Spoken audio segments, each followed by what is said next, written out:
Hey guys, welcome back to my channel.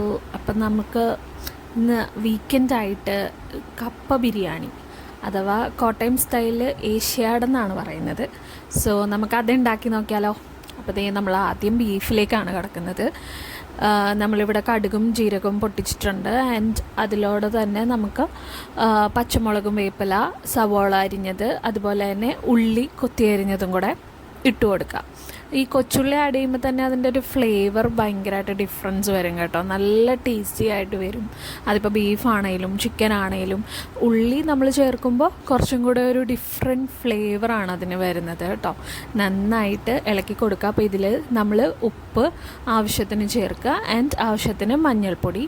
പിന്നെ നമ്മൾ ഇതിലേക്ക് മസാലാസ് ചേർക്കുന്നത് അധികമൊന്നുമില്ല. നമ്മൾ മല്ലിപ്പൊടി, അതുപോലെ തന്നെ ഗരം മസാല കുറച്ചേ ചേർക്കുന്നുള്ളൂ.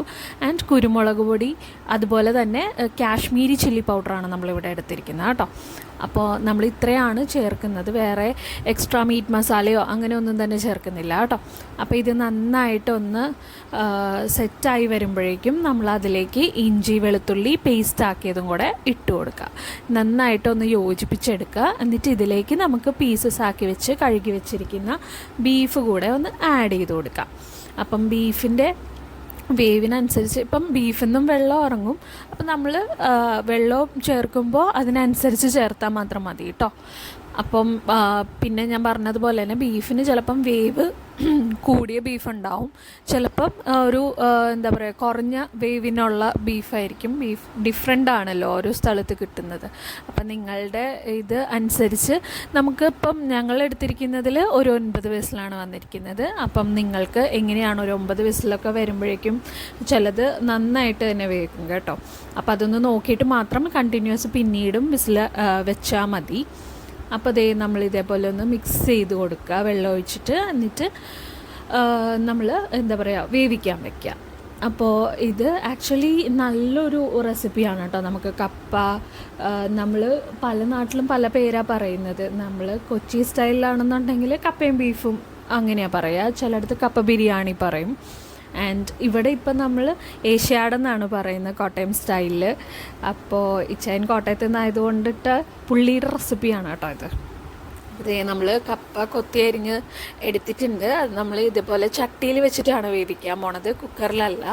അപ്പോൾ ഇതുപോലെ കൊത്തി അരിഞ്ഞിട്ട് നമുക്ക് വെള്ളത്തിലേക്കിട്ട് വേവിച്ചെടുക്കാം. അപ്പോൾ ഇതിൽ നമ്മൾ ചേർക്കുന്നത് ഉപ്പും അതുപോലെ തന്നെ മഞ്ഞൾപ്പൊടി ഇട്ടിട്ടാണ് കേട്ടോ നമ്മൾ ഈ കപ്പ വേവിച്ചെടുക്കുന്നത്. സോ നമ്മൾ വേറെ മസാലകളോ ഒന്നും തന്നെ ചേർക്കുന്നില്ല. ആൻഡ് അതുപോലെ നമ്മൾ എന്താ പറയുക മഞ്ഞൾപ്പൊടി ഇല്ലാതെയുമല്ല ഇത് വേവിച്ചെടുക്കുന്നത്, മഞ്ഞൾപ്പൊടി ഇട്ടിട്ടാണ് വേവിച്ചെടുക്കുന്നത്. അപ്പോൾ ഇത് വേവിക്കാൻ വെച്ചിട്ടുണ്ട്.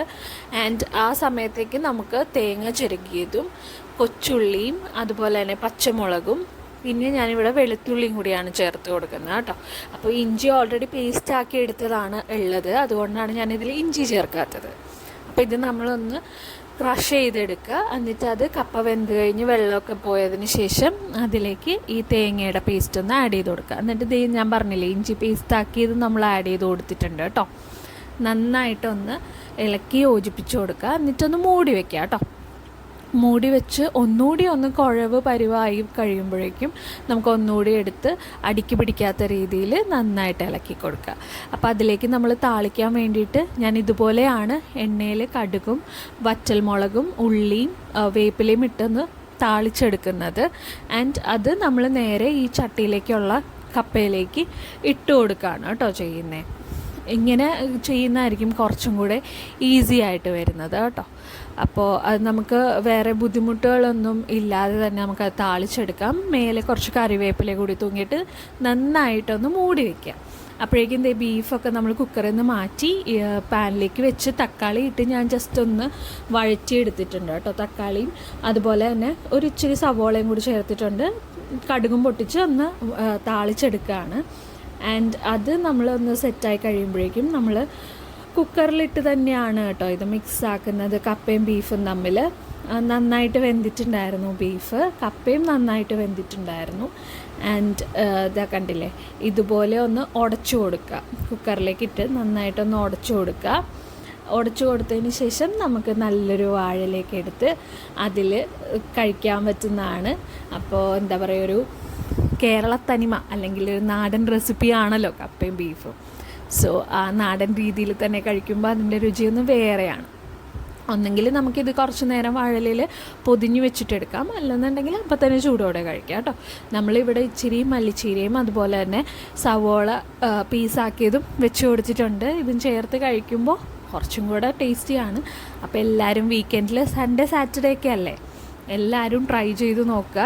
ഈസി റെസിപ്പി എന്ന് പറയുന്നില്ല, സമയമെടുക്കും, പക്ഷേ ടേസ്റ്റി റെസിപ്പിയാണ്. അപ്പോൾ എല്ലാവരും ട്രൈ ചെയ്ത് നോക്കണം കേട്ടോ.